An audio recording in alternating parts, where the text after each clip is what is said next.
Salam sejahtera, terima kasih karena bersama dengan saya di Nazaelin Unity Channel. Pagi ini sekali lagi kita digemparkan dengan satu perkara yang paling luar biasa, yaitu Papagomo. Orang sebenarnya sudah boring dengan pendedahan-pendedahan Papagomo. Tetapi apa yang mengejutkan ialah biadab dan memaki hamun Perdana Menteri Anwar Ibrahim. Papagomo pula ditemplak binatang apa kena bayar saman. Papagomo meninggalkan komentar biadab sebagai reaksinya terhadap kenyataan Tun Dr. Mahathir Mohamad di platform X berhubung pemergian Allahyarham Tun Daim Zainuddin semalam. Dia menulis Anwar Ibrahim BA tut.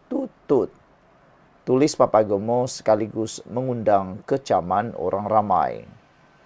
Rata-rata menyifatkan individu dengan nama sebenar Wan Muhammad Azri Wan Derus itu sebagai sudah melampaui batas. Malah ada yang menggali kembali kes lelaki berjanggut lebat itu pernah disaman Anwar sehingga diarahkan mahkamah supaya membayar hampir 1 juta ringgit. Kalau dia Anwar BA tutut yang kena bayar saman ini, binatang apa pula? Kadajal tempelak pengguna X @Hazwan Idris. Untuk rekod, mahkamah pernah mengarahkan Azri membayar Rp91.260.27 kepada Anwar Ibrahim selepas kalah dalam perbicaraannya apabila disaman pada tahun 2013. Walau bagaimanapun, dia dilapor mengambil tempoh 3 bulan untuk mengumpulkan jumlah yang mencukupi bagi membayar saman berkenan. Kemampuan Papagomo menyediakan wang dalam jumlah yang besar tersebut turut mengejutkan Latifah Koya yang merupakan peguam Anwar ketika itu. Sudah kerap kali Papagomo bercakap tentang benda-benda yang melampau seperti ini. Tapi tak tahulah sampai ke bilakah Papagomo melakukan perkara ini. Yang menjadi persoalan ialah, siapakah di belakang Papagomo? Betulkah andaian dakwaan daripada pengulas-pengulas politik dan pemerhati politik juga netizen, ada orang besar di belakang Papagomo yang menunggang kebiadaban Papagomo ini. Manakah tidak boleh kita cakap biadab kalau Perdana Menteri pun dia sebut BA tutut dalam tulisan itu. Bukankah itu perkara yang biadab? Dan bayangkan mahkamah pernah mengarahkan Papagomo membayar Rp91.260 kepada Anwar selepas kalah dalam perbicaraan apabila disaman pada 2013.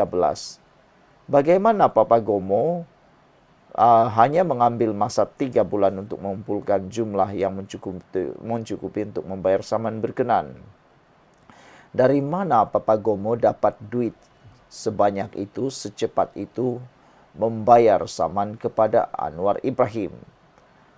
Sedangkan kita tahu Papagomo ni bukanlah kaya sangat. Tak tahulah kalau dia bisnesmen yang sangat berjaya. Kalaupun dia bisnesmen, macam mana mau dapat 900,000 itu dalam 3 bulan pun kita tak tahu. Siapa yang backup? Siapa yang payung Papagomo? Adakah kerana ada yang memayung Papagomo dia makin menjadi liar? Dia makin menjadi hebat, berani dan lebih biadab. Adakah ada yang melindungi Papagomo?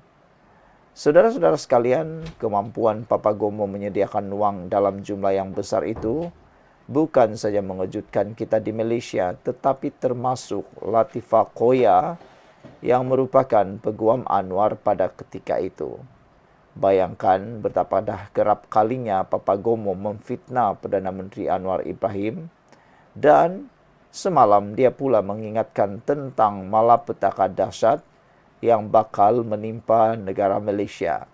Ramai orang marah dengan kenyataan Papagomo semalam yang cuba menakut-nakutkan ramai orang, kononnya Malaysia akan dilanda malapetaka.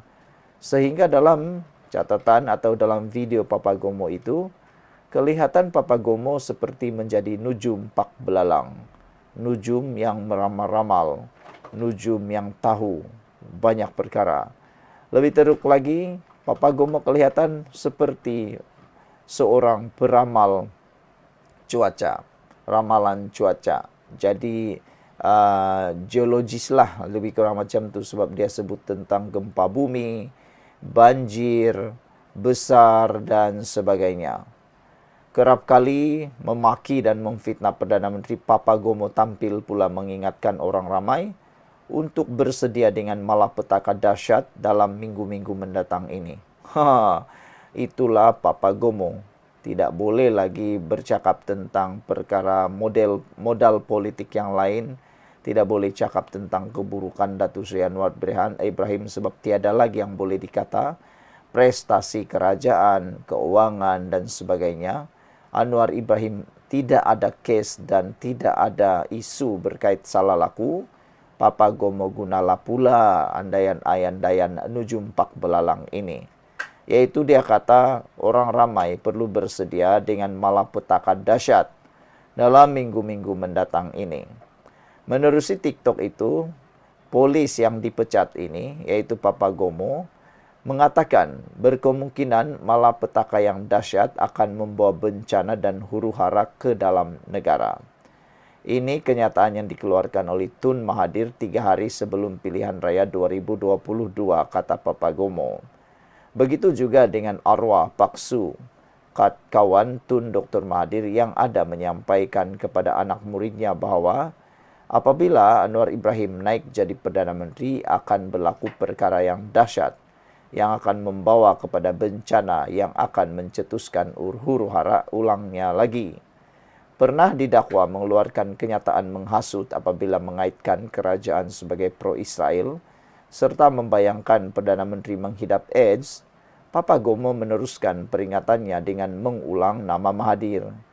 Jadi kepada semua, saya nak ingatkan sekarang ini kita sedang berhadapan dengan satu musim monsun yang mana akan turun hujan yang lebat dan ribut di sebelah pantai timur, kata beliau.